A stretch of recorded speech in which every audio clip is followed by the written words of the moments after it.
let's get started into the second episode of Tea Talk. Before we get started, just want to say again, huge shout out for our exponential growth that has been happening and all the support on our first uploads on YouTube, Instagram, TikTok. Want to thank you guys a lot for supporting those channels, and we look to continue to grow them in the future. So thank you. Thank you for tuning into. For the people who tuned into the first episode, thank you guys for that. We hope you stay tuned in, and we're gonna continue to get better at this. So yeah, thank you guys. But so the two topics for tonight that we're gonna break down. I kind of picked the topic, and then Quynn kind of picked the topic. Mm-hmm. So the topic that I picked for tonight is gonna be the ethics of gambling and betting. You know, I think that's a very controversial thing. Obviously, a lot of people like to engage in those activities. And I think I'm going to try to break it down in, perspective to what I think. And then the second thing is, do you want to say that? Yeah, so, I think more or less how traveling, especially at a young age, affects, and I think in positive ways, affects people and, immerses them into new ways of thinking and just those different ways of thinking, and I'll even use experiences from my life and how I value it and those memories and stuff. Yeah. All right. So should we get? I guess without further ado, let's get started on the first topic, which is the gambling, ethics of gambling, kind of the background of it, and what my perspective is on that. Obviously, I'll share mine first, and then Quynn can add on anything that she wants to after that. Mm-hmm. So the first thing, obviously the question being, is gambling and betting ethical, especially within today's society, today's modern society, to where a lot of it's digitalized now? Here's my thing. A lot of people would say no, automatically, right? But here's the thing with me. I'm not saying that gambling is something that is inherently good or bad. I do think that it has some positive qualities, and it can establish good things, good mindsets in people that, I do think that there can be some benefits to it. However, I think when it is used excessively and it gets out of moderation, and again, that keyword is moderation, but when it gets out of moderation, that's when problems start to occur. And I'll dive into that more. So the first thing that I mean by that is some of the beneficial qualities. Before I get into that, I want to dive into the background of gambling a little bit. So gambling was actually, it originated in 2000 BC China. Don't know if you guys know that. But essentially, in those times, it kind of started as little board games and dice games, to where people back in the day, obviously, we didn't have technology, but people had crops, those such valuable items of the day, such as crops, clothing, little utensils, and was labor a part of that at all, or no? Not in that time. However, I do think that probably stretched into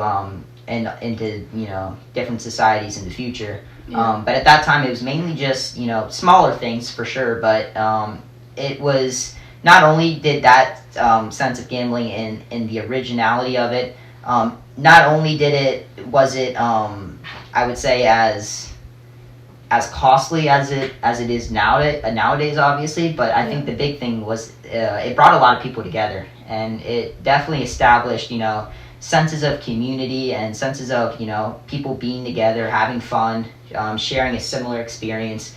At a table over dinner or lunch or breakfast or whatever. I do think it established a sense of community, and I do think, as we see in today's world, I do think a lot of people find community and friendship through making bets together, going to a casino together, not necessarily to make money, but also to just have a good time. With that being said, that's one thing. It can bring a sense of community. The other thing is that in the essence of what gambling is, a lot of people go right to losing or making money. I also think that it can bring a competitive nature. It can stimulate competitive nature to where you want to win, and therefore it can make you think strategically on what you're doing. It can promote. It can promote you, but it can also inspire you to take calculated risk based on the game that you're playing, obviously. And it can just that sense of competitiveness and that sense of that competitive risk factor to where you're looking at the cards that you're dealt, whether that's literally the cards that you're dealt, a sports parlay, all the different things that you can do in today's world, and I think that it's certainly for better lack of words, I think that those are good qualities that can be portrayed into other parts of life, and that's not necessarily a bad thing. Combine that with the sense of community that it brings. I think it's whether we like to admit it or not, it's a huge part of our modern day culture, and I do think that again, those are just some qualities that I think it can benefit, especially in the minds of adults. Now, the one thing I would say that I think is the leading cause for why gambling is portrayed oftentimes by mainly. And see, it's interesting because I think gambling is mainly slandered by people who aren't rich.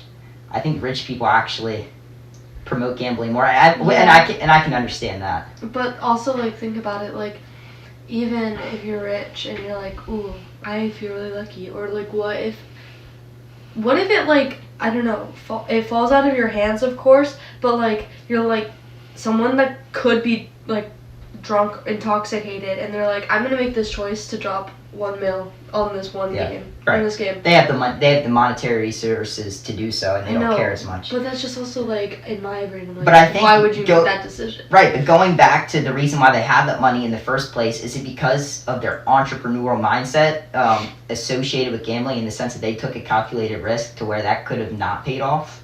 You know what I mean? It's like, the people that took that calculated risk in the same association that it falls into gambling and it paid off for them, they're the ones that now support that, whereas the people who got the downside of that risk, or that factor of not necessarily being all that they wanted to be, they hate the fact of taking that risk that I think is so essential in everybody's life, and I think it is worth it regardless of the outcome, because ultimately you challenged yourself and put yourself out there and tried to make something better of your life, even if it didn't work out. So that's just again, I think there's just the essence of gambling in general, and of taking risks. I do think that there are some benefits to it. The problem, like I was saying earlier, the problem I think mainly lies in the addiction that is portrayed through it. I think in essence it's not a horrible thing, but it can easily the nature of gambling and betting, it can easily fall under, make people susceptible to the addiction part of it, and I think that's where you have a problem. Again, you shouldn't obviously be spending ungodly amounts of money for you and your financial situation, and that can vary from person to person, but you shouldn't be spending money that you can't afford to spend on gambling. That's where I draw the line with it, and say, that's when it can certainly become a problem, and people get addicted to it and they can't stop, because it's just like a drug. It becomes like a drug to them. Well, they are addicted to the thrill of like the possibility of winning, more or less. There's likely the chance that they're not gonna win, right? But the odds, like, I see what you're saying, and I agree with some of it. Like, the odds of being able to like take the of winning or not, but like taking the chance and kind of like challenging yourself, and like being like, okay, I'm taking this risk, but it's unlikely for people to take a calculated risk rather than just like a big old wad of cash risk. Like, I think that, like, I don't know. So are you saying that, and then in their minds, the people that are gambling and that they're addicted to it, specifically those people, they think that the chance of winning big outweighs the percentage chance of them not. In their minds, that glimmer of hope outweighs the overwhelmingly, harsh reality that's just not likely to happen. Like that. See, I wasn't saying that, but I also I see that, but like more or less I was gonna say like I think that people that take that strategic thing of it is like, I don't know, Wolf on Wall Street, Leonardo DiCaprio. I'm like, okay, he would think that through, right? But then like, great movie, by the way. it's, I've never seen it, but like YouTube Shorts, I've seen it a lot, like clips from that, and it looks pretty good. But anyways, I think like that. Yes, as I was saying, the calculated risk, just taking the risk, and then but also like the addiction, the thrill, what JJ said about like asking me if I meant that, like I think that is a big part of the addiction. But I also think that the addiction can become a habit, and like of course like that's definition like addiction is like craving something, but I also think it can just become a habit rather more than a craving. And then I've seen families go through the struggle of addiction, and with gambling particularly. Yeah. They have little to no money, and it's just going away and away. Like I've seen parents do that with their kids. Like I've known kids my age that like they couldn't afford a lot, and their parents like their whole family couldn't afford a lot, and their parents were just giving their money away for the possibility of winning. And like it more or less seeing that side of it, I know that like it affects not just the monetary value of the family and the person gambling, but it also affects the children, because the children have to work harder, take more hours, they have to find their own financial resources in order for themselves to survive while their parents are throwing money. Right. I don't know. Yeah, no, I definitely agree with that. But I think the summary that I draw from it is, is gambling a good or bad thing? Online gambling, stuff like that. The question, is gambling something that's worth it? Is it a good thing? I would say, it's not inherently good or bad, but in a metaphorical sense, the part where it's, you're taking calculated risk, you're challenging yourself, and you're putting yourself out there to the point to where you could win.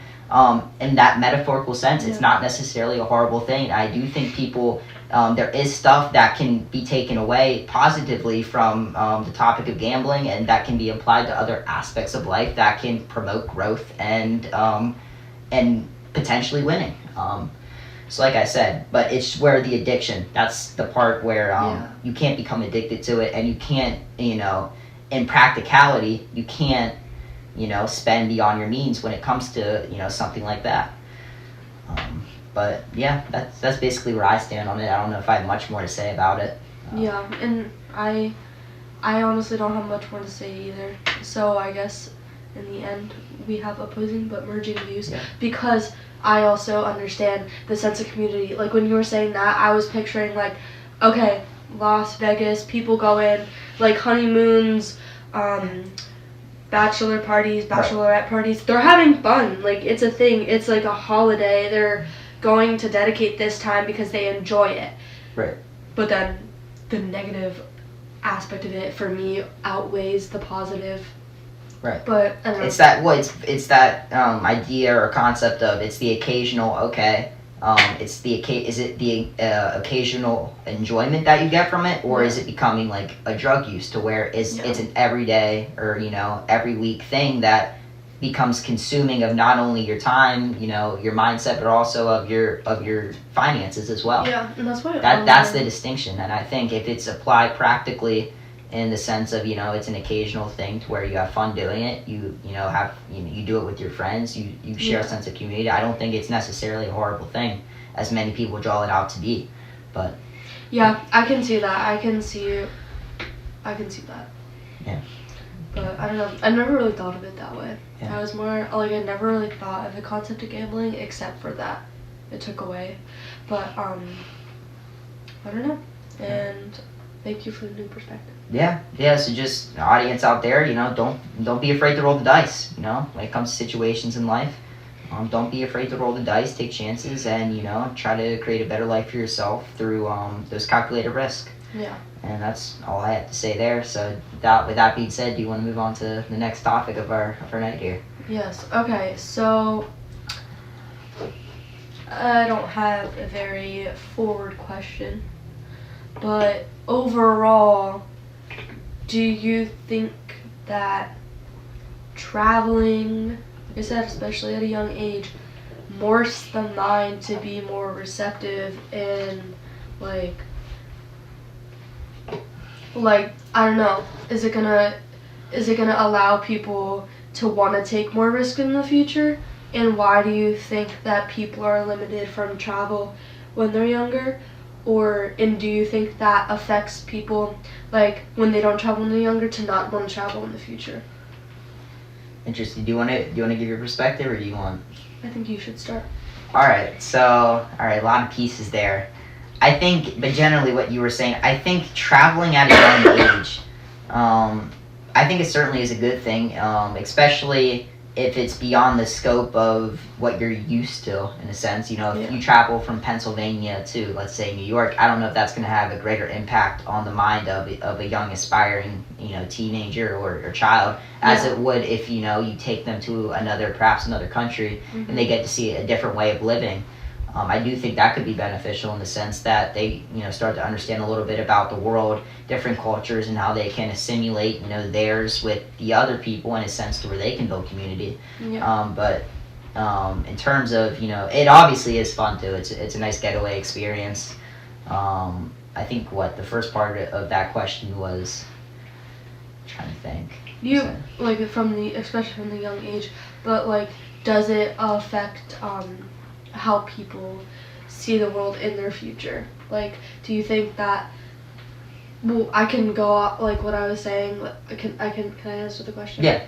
That part of the question, pretty much, coming from someone who has parents on either side of the country, and visiting the West Coast and seeing that aspect of life and how people live, not much different from East Coast, of course, but the cultures, even though we're still in the same America, are very different. Like, it's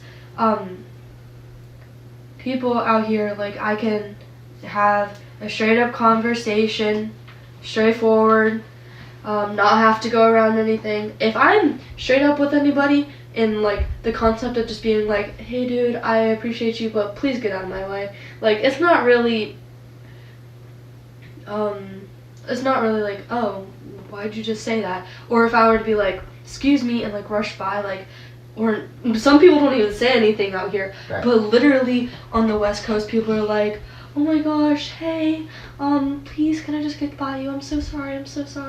And I don't know, you can't be as straightforward.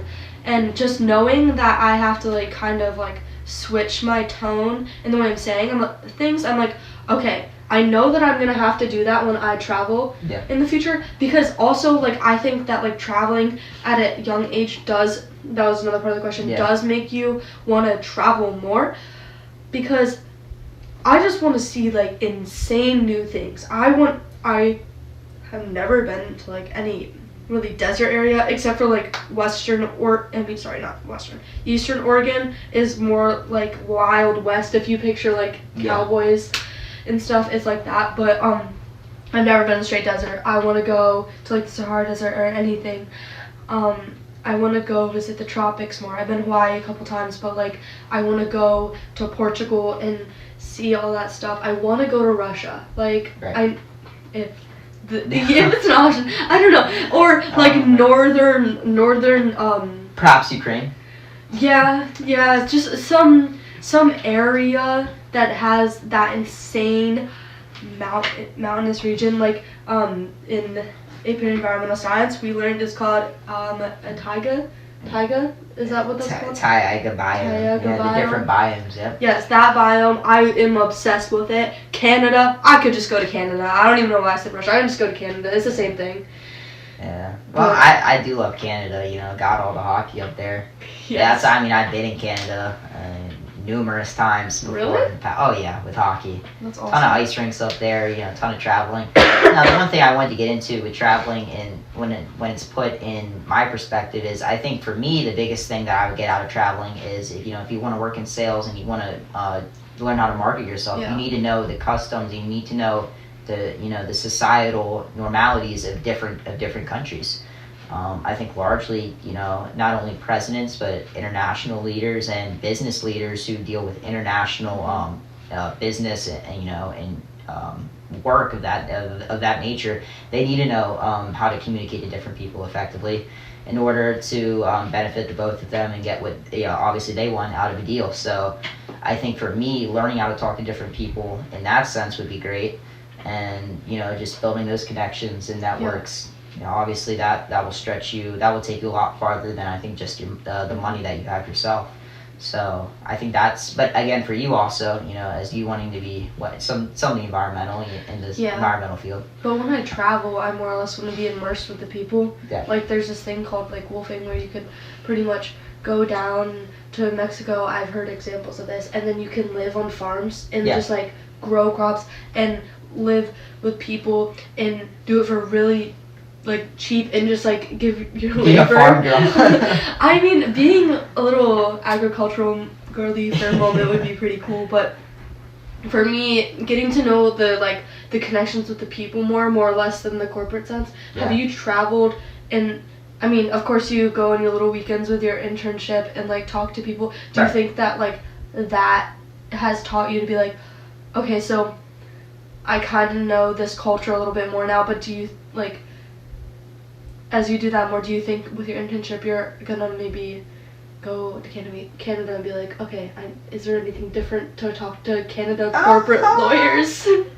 Yeah, no, well, just out of the law field, though, I think that, especially with hockey, and I think hockey played a big part in that, too, because, stuff like that, games like that to where, a ton of different people play it internationally, it's like you can connect over that and start to learn how they are, different for, not just on the ice, techniques, how they kind of play different games, and then also you get to learn about how they are, how they live. Corporate law, I see the thing with that is I think that it's very selective though. That's a very select group of people, and it's pretty, when you get into the corporate world, I think everything's pretty uniformal, even though there's different languages and stuff like that. There are uniformalities that are, everyone has to learn. So that way there isn't any confusion when you talk, about business deals and stuff like that. There's a lot, and again with AI, that's even expanding to be more standard for everybody. But I think beyond the corporate world, I think that, the art world, which I would include sports in that, I think there's a lot of different art forms out there. The artistic expressions, I think, play the biggest part in that, whether that's in sports, writing, it could be literal forms of art, that stuff. I think that stuff does a better job at expressing, how different people are and, how you can, kind of get to learn about them. Yeah, by different people, you mean like different people from different regions? Yeah, or like I think the artistic, the art side of it, look at, if you want to get to learn about someone's culture, instead of just reading, look at, how they live, what their customs are, what sports do they play, particularly, how's their artwork, how do they write, how do they, interpret things, what are paintings that they make. Yeah. And, I think there's a lot to learn about just that component of it, because it's, obviously, art is a form of self-expression. That's why I think art is extremely good at that, and it's like to me, that's like a universal expression, It is. It's like, if you give me a painting, no matter if you're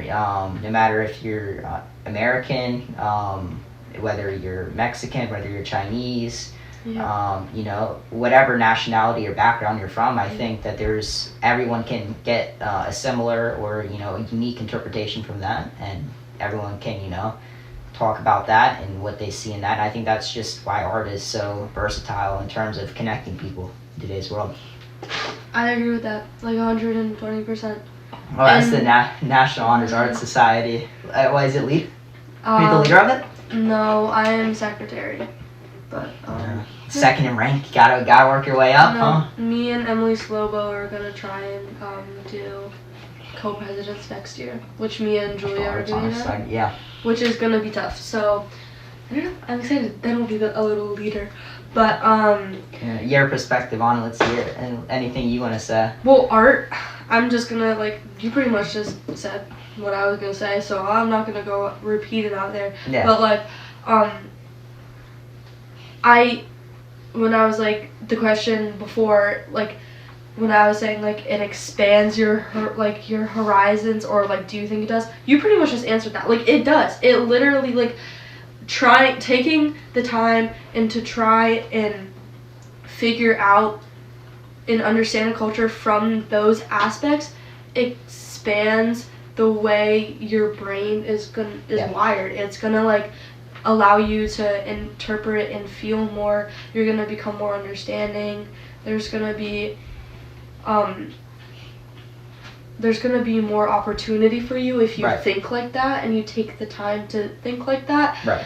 And the more opportunity you have, of course, I believe the further in life you're gonna go. And even if that's your own form of success, I think the further in life you go is how comfortable you are with yourself and your knowledge. Because if you try and grasp for knowledge, you're really unlikely gonna lose that. Like if you like apply it and you apply yourself, and that's why I think traveling, especially from a young age, like does that. Like you learn to apply yourself. You're gonna feel motivated to most likely travel more, even if you grew up in a small town and you feel locked up, but you took the time to interpret and take time, like make a Pinterest board. Be like, okay, I want to go to Greece. I want to go to Italy. I love the way the buildings look.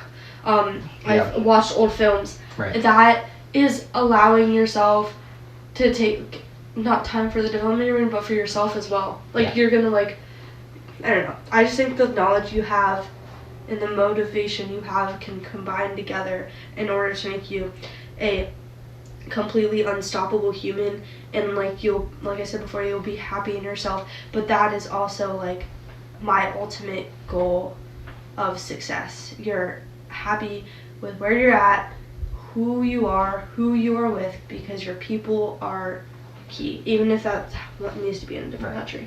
Right, and I agree with that. And you think that, money should come second to that in terms of. Yeah, no, I agree. I think money can help with that. It could supplement. Oh yeah. I think it can definitely supplement and improve this, the situation of your relationships. But it's not what those relationships are primarily built on. It's where a lot of people they make that mistake to where they think just because they have money or status, people are gonna like them. Yeah. It can help in in getting you through the door per se. It can help in in the eyes of other people getting you through the door and saying, hey, who is this? I want to meet them. Yeah. But if that's all you have to offer them, and then it's not going to be sustainable in terms of them actually liking you as a person and wanting to build a genuine relationship with you past your monetary resources. So I think that idealistically, I think that it would be great to have that money, but then also to be a great person, interesting person, because I think that would give you a lot of freedom to do what you want in life. Mm-hmm. Now, I was going to ask you this, in terms of traveling, what are the top 3 places that you would like? I know you were talking a little bit about the tropics and Hawaii, but what are the top 3 places that you'd like to travel in the future if you got the chance to? So, I have a couple.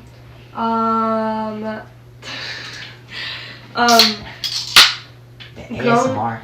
That was pretty. That was crisp. That was good. Crisp, yeah. So growing up, my mom and my dad, mainly my mom, always told me the story of how they moved to Southeast Asia, and that's where my mom got pregnant with me. I'm not Asian. My dad is Dutch. He lived with my mom in Vietnam and Thailand. So guys, if you really go, I'm not Asian at all. Do you know how many times people have asked me if I'm Vietnamese? It is honestly Are you serious? It is disgusting. Like, I'm the whitest person you'll meet. Well, no. You consider yourself what? You consider yourself what? Basic white girl type? No. No? Okay. I don't know if I'm a basic white girl. I don't know.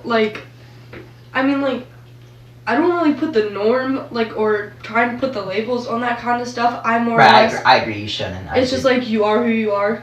Even if, you can, people are like, oh, basic white girl, you dress like this. I'll be like, okay, literally, she can have the same clothes as somebody, and she can dress up just, have the same brand, but, that doesn't honestly mean it, I don't even understand, really. You can have similar clothes to somebody, but that's honestly because they're cute. I don't, and they're trending. It's just stereotypical norms that people like to generalize. It is. People like to put people in boxes, which I hate. Yeah. But, No. Yeah. So I want to go visit Vietnam and Thailand and see like where my mom and my dad taught. They were like my mom taught English and art to kindergartners, and my dad just taught kindergarten. Yeah. And then I want to go to Holland. Not to Holland. We don't call it that anymore. The Netherlands, and see where my grandpa grew up because he was there until he was 8. And then I want to go to Canada because I want to go see all the little glacier lakes, which I love swimming in because Canada, it really isn't that far away too geographically. It's not. I just have to take. It's a great country though. The one thing I'll say about Canada is that compared to the United States, I think it's very clean. It's a very clean, eco-friendly country. I mean, they do a phenomenal job, especially in cities like Toronto and Ottawa. A lot of the greater cities you'd be so surprised how clean they are. Yeah. Now the counterpart to that is that you're paying an extreme amount of taxes. Taxes are going to be higher because the social services get more funding through federal, in their case, federal tax money. Okay. But in return, I think you just get a much better and much more sustainable, effective, and clean outcome in your different urban cities and just in general. I think it's a very clean place to live. I think that I would make the statement, if I didn't live in this country, the second place country that I'd like to live in is Canada for sure. That makes sense. Where do you want to travel? My top 3 places, let's see. In terms of, I guess, places that I haven't already traveled, I would love to travel to Hawaii, and I guess that's a general answer, but I just like. It's beautiful. From what people say, yeah. It's absolutely amazing. Yeah. So yeah, I just for the reason get to see the different islands there. Mhm. I don't know. I feel like it's just like.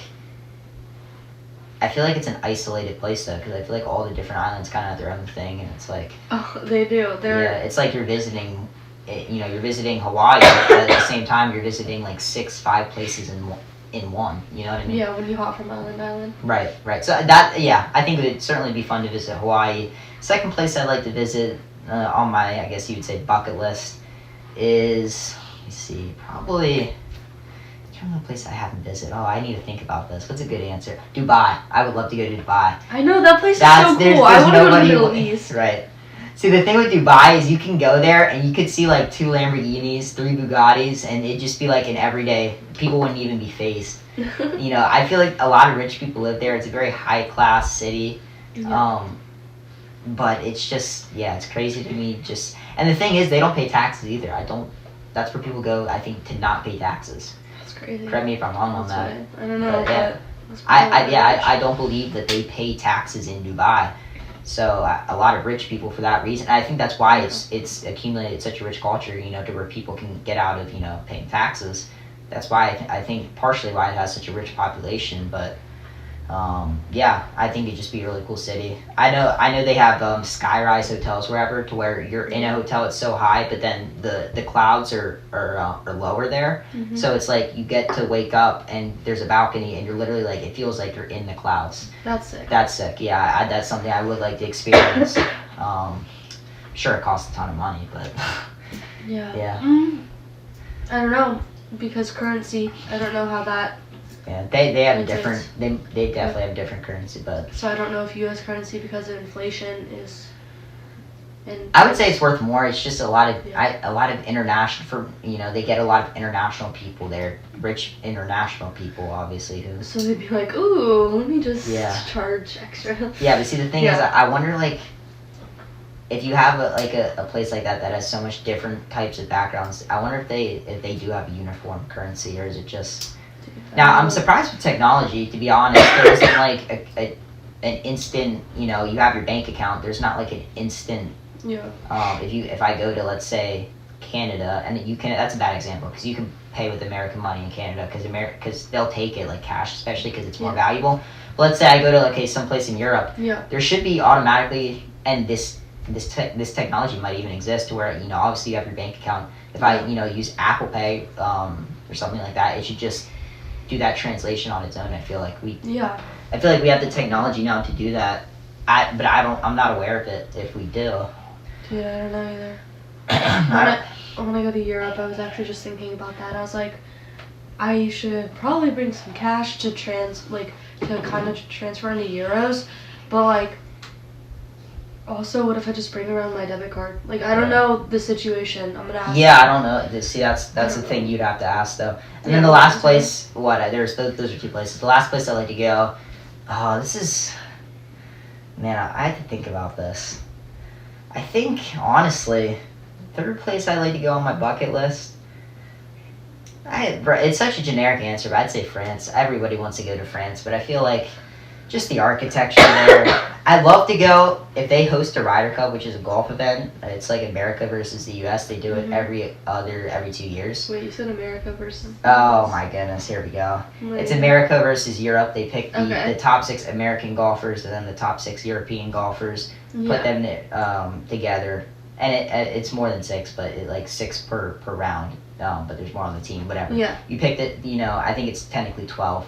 I think it's technically 12 because you have a sub for every other. So it's the top 12 American golfers versus the top 12 European golfers, and they play every 2 years, and they switch every year. One is in Germany, or not in Germany, but in Europe, somewhere in Europe, and then the other one is somewhere in America. Okay. I think this upcoming one is I think it's America. It's supposed to be in America, which would be cool. That'd be cool to see.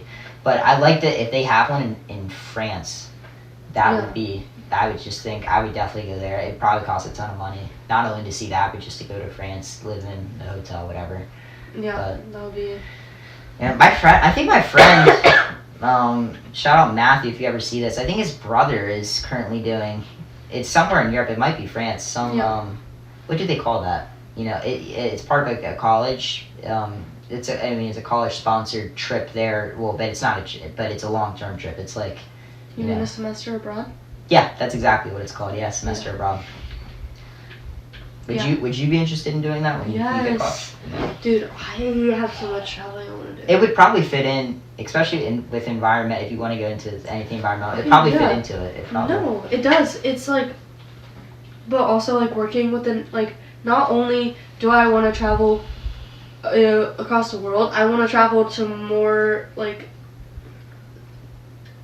State parks, I guess, like, because you can work within the state parks especially with environmental science, like, you can,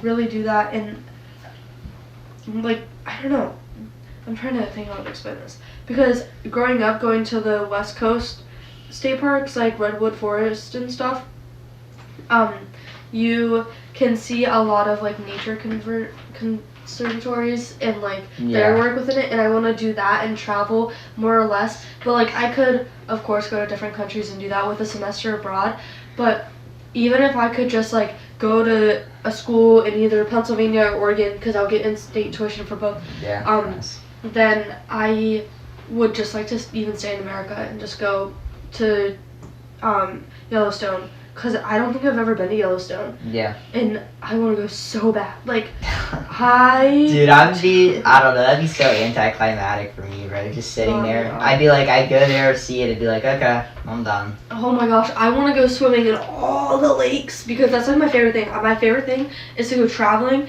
see a lake, jump in, hop out, and literally just have a snack day on the beach and then go get ice cream and maybe a burger. Like, eat. Dude, I love burgers. I can house a 2-patty burger in probably 5 minutes. Like, that's one of my talents.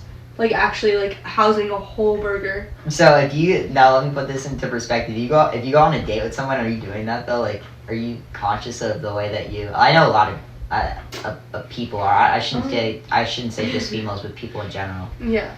Are you like the type of person to just say, okay, I'm gonna order a Caesar salad instead? Like, no, I really don't care what I order. For me, I don't care. I really don't. That doesn't bother me. Like eating in front of people on dates. Yeah. Like dates I've been on. A lot of that's. I'm like, don't watch me eat, bro. Like, I don't want to. Like, I am more or less just like. If it's like a friend, I really don't care. I'll order the burger, but like I don't know why. Like, that's a weird social norm. It is. It is a social norm though. Yeah. But like. I don't know, growing up I've been told like that I eat messy. I don't think I more or less do, but I think it was because like growing up and I've had allergy issues and I couldn't breathe through my nose, so I chewed with my mouth open. And I think that like I'm kind of self-conscious about it now, so I don't like eat messy, as you know what I mean, anymore. But I don't know. It was so weird. I don't even know how we got here, like, to this part of the conversation. Yeah, no, That's crazy. definitely a little bit of a tangent, but No. yeah, that's not too off topic. No, I just think it's funny. Yeah. So those are my 3 places. You guys should say your 3 places. Yeah, in the 3 places comments. like to travel. Thing with that, it's just so expensive. Even if I wanted to do one, it'd be like. I know. I mean, obviously, when you get older, you have money, but you have money to do it when you get older. But yeah, but also like what you were saying, like when people walking into the room and they're rich and people are like, oh my gosh, wait, you're rich. Like, yeah, I kind of see what you mean there. It's the same thing with dating. I think with having a lot of money, and obviously that it extends, past our our current situation in high school. Because I think high school. The vast majority of dating is mostly built on, or it's founded on looks. I would say is like maybe a good 70% of it. Yeah, for and then sure. the other 30% of it, I think, is popularity. I think it's just mainly in high school. Dating is predicated on looks and popularity, and beyond that, it's just there's not too many. And I think that does make sense because you're not dating someone in high school to marry them. Well, yeah, some people are like, I date to marry. And see, that's okay. That's the thing. In high school, I just think that that's not. I don't know. Sometimes it happens. I have. But see, that's so rare, though. I know, but I have 3 sets of uncles and aunts that got married out of high school. And out of high school, they got married out of high school, or they had a relationship. They had a relationship in high school, and then they later got married. They had a relationship in high school, and then they waited a while, and then they got married. Yeah. Like it's my. Aunt Katie, Uncle Jeremy, and then my Aunt Nat, and my Uncle AJ, and my Aunt Val, and Uncle Ricky, and they all started dating like 15, 16. Yeah. I think in between the range of 14 to like 17. Yeah. Like they were each dating, and they've been together, and now they're all in their mid 40s. See, that's crazy though. Late 30s. But see, those are cases and that fall into the rare 5% of that actually happening. See, the argument that I make with people who say I only date to marry and stuff like that at this age particularly, it's like, okay, you say that. First of all, we know how a lot of relationships end in general. Okay, yeah, really. That I think based on the person, a lot of people just discredit that claim based on the person. But the other thing is that I can show you the percentages. There's a 95% chance that isn't gonna be the reality. I know. And it's I like agree. they're so serious about it too. And it's like, you look at them and it's like, you can't tell them anything because it's gonna come in this year and then it's just gonna go out the other. I know. So and I don't think it's a bad thing to date at this age. Yeah. Certainly, I think if you like someone, go ahead and date them for sure. It's a great experience. But I think that's what it should be. I think it should be. Primarily dating at this age in high school, it should be just an experiment to do for fun, and you do it, but also to gain experience with that stuff. So then when you do want to go into a more committed relationship when you're older, you have the prior knowledge and resume to do that. Yeah, you've learned your lesson. Right. You're just like experiencing stuff, and that's literally what all of our adolescence is for. In order to figure out like what we want to do, like our ultimate goal that we want to reach. But like I also think that like people that are in a relationship and they're like, I love this person, genuinely I do. Yeah. And I'm not saying at this age that's not true. I'm just saying that if you're saying that you're dating them to marry them, you just have to realize the reality and practicality of that statement actually being true to the point where it's most likely not going to be true. Now, like what happens, here's the thing. What happens when you guys go to college separately? And I do think it is one of the it's one of the most unadvised decisions to go to a college based off of you liking someone or dating someone and they want to go to a certain college. I think that's one of the most unadvised decisions you can make. But let's say you go to different colleges. How do you keep that relationship past high school, going to different colleges? I know. Well, I can I say one thing? Right. So. What you were saying, like, about going at one year and out the other, but, like, if people are so in love, like, from what I viewed from people at, like, school and stuff, like, they're gonna be like, yeah, okay, but like we said before, it is their experiment. It's for their time to learn, and if they're gonna be like, I wanna date to marry this person, and, like, it might happen. There is that chance. Like I know people, and I also think people, if like they might be like, oh, if they don't have family like that, they're like, I'm gonna be the odd one out. I'm gonna be different. Right. You might be, or like I have more hope with it because I have so many family members that has happened to.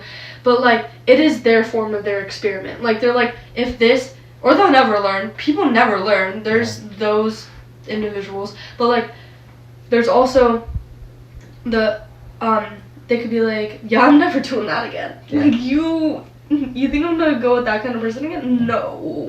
Yeah. I don't know. That's just, it's just a crazy thing. Like, imagine just in general, put yourself in that situation. Mm-hmm. You're dating someone, you've been dating them, let's say, for 2 years in high school. You guys are going to separate colleges. You're not breaking. You're telling me right now that you're genuinely keeping and investing yourself in that relationship past high school. I don't even know, because I don't even know this imaginary person or anything. For me, I'm like, it literally, like, I can't come up with these scenarios in my head because it actually has to happen to me in order for me to be like, yes or no. Because I know myself, like when I say, like, I know myself, like, I'm not saying, like, oh, yeah, I know what I would do. I'm saying, like, I know myself. Like, I know how I feel in a situation. Like, I listen to my gut, and I'll be like, yes or no. But it has to be in the moment, and it has to be the situation. Right. But see, the thing with that is, though, it's like, that's the thing about love in general. It's like, no matter what you logically say to somebody, if they're in love with the person, it's their emotions, it's going to go this, the logic is going to go in this ear and out the other. And they know, you can tell them whatever you want, and they know intuitively, you know, what is the truth of the situation, but they just choose not to hear it because, you know, it's just emotionally you are attached and connected to that person. And that is understandable. I just don't think that for me in that situation, if I'm dating somebody, you know, for, you know, whether it could be for a while now, and we're going out of high school into two separate colleges, I just draw the line. No matter who the person is for me, I would just probably draw the line there and say, you know, hey. And I think I've seen a lot of situations where that played out. You know, the two people were technically still together. They're two separate colleges. What do you think they're doing there? They're living the college. Yeah, they're living the college. We'll just say they're living the college experience. You know. Yeah. And then it's funny. Like after that, they might like get back together at the end, and I'm like, you guys did crazy things in between those two. Is there not a disconnect here? And it's I don't even know. They're like, I really don't care because we just did the same thing. Yeah. Relationships are so complicated. I can give my insight all that I want. I can yap all that I want. But in the end, when I give people relationship advice and they ask it goes in this ear and out the other. Well, there's that, but it's also the fact I always say, this is not my relationship. You can take what you want from what I said. If you don't apply it, that's on you. Yeah. If you choose to apply it, that's on you too. Like I don't I think like I know what I'm saying. This is not like saying like in the end my advice is like, I'm not a professional. I don't know what's going on with you. You can really only choose your own path. That's the thing. At the end of the day, they're going to do, regardless of what you tell them, they're going to do what they want to do anyway. Yeah, and you can tell them what to do, but also, like, it's not... my mom's motto is, it's none of your business. Why are you talking about it? No. And I'm like, yes, that is so peak. Like, that is so true. I agree. And I think a lot of people, especially when it comes to that, you know, they hate on people for being in certain relationships. Yes. I don't really like that either. I think it just stems out of their own insecurities for the fact that, or their own frustrations for the fact that they do that. Mm-hmm. You know, I really don't agree with that. You know, personally, I would support, especially if they're my friends, I support everyone who, you know, if they're doing what they want to do and they're happy, that's all that matters. But again, when we're talking about giving relationship advice, it's like, I've just gotten to the point now where it's like, you know, I'll give you my advice, I'll offer it, but at the end of the day, I say, you know, you're going to do what you want to do anyway. So. Exactly. And also, if you try to give your advice and they don't receive it, just at one point, until they, like, sometimes I give advice when people don't even ask for it. I'm like, I don't know why I did that. But, like, at the end of the day, just think, like, just say good for you. Yeah. Just say, yeah, okay, that's great. Yeah. Even if you don't like the person, just be like, okay. Yeah, and if there is a problem that you see, or if there is, you know, a situation to where you think that they're going to get hurt, I think honestly the best it might be better just for them to experience it, and then for them to learn themselves, what to look for and what not to look for when it comes to that sort of thing. Yeah. What signs to pick up and what signs, you should say, hey, that's kind of like a red flag thing. I think a lot of that, the only way that you can truly learn is from making that mistake and then learning for yourself. Exactly, like giving that, like they have to experience it, but like you said, like the red flag, like I believe like one warning is good. Like you say what you need to, your words should, I think that words should mean more than they do, but like you should just use those words like as strongly as you can in one warning and then let them live through it. Yeah, no, I agree.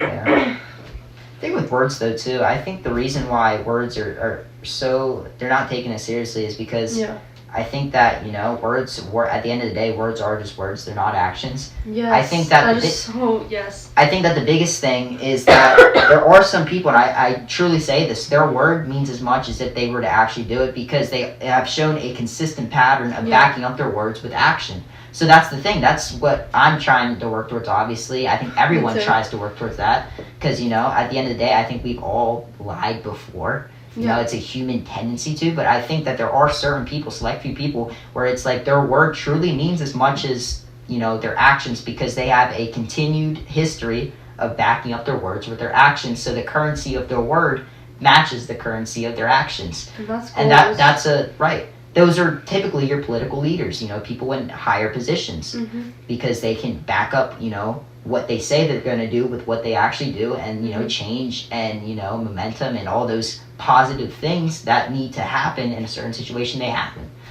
Yeah. I think that's something that everyone should try to build, build. So, is your words, worth, $10, but, your actions are worth $20? That's not great, because that means that where's the extra $10 in that? Yeah. It's lost in the lies that we tell ourselves and other people. False promises. Right. I don't know. I agree with that. I think that everyone should just stick to that motto. Everybody, just actions speak louder than words. Yeah. Even if like you don't, like we said, it's goals to keep up with your words and your words, and then be like, I did that. But also like not saying anything and just doing it. That's pretty peak. That's also great. So I think speaking only when you need to speak. There are certain times where just being silent is vastly great, better. Yeah. In terms of just saying something. My mom has so many good little phrases that I love to say. Less is more. Yeah, it can be. It sometimes depends. less is more. Yeah, but it certainly can be. Yeah, she always says, remember, Quinn, sometimes less is more. Like when I'm about to go have a conversation with somebody, she's like, keep what you need to for yourself. You don't want to also she also always says don't rat yourself out. Yeah. If you are in a situation and you put yourself there, don't be trying to get yourself in trouble. Just only No, I had a similar experience. I think it was, I don't know, I must have been 6, 7 at the time that this happened. But it was, I don't know, it was in church, I remember, and I couldn't stop talking. Yeah. And I was I don't know, I guess I was talking about something that, the pastor said or whatever, and my mom was like, if you keep talking, the more you talk, the less people are going to listen. I'm like, yes. Yeah, that's so real. Kind of, that's what we need to learn in this, bro. Hopefully not at 40 minutes. I think that we're at an hour about. Right now of talking? I think about an hour. Oh my goodness. I know. Sorry, I don't think we're at an hour. When we check out. I don't know. Should we end it? Just end it? Well, I think we should wrap it up there. Okay, we're gonna wrap it out. Wrap it up. Yeah. I don't know why I said out. But thank you guys for tuning in. Thank you. I think, are we going Thursday?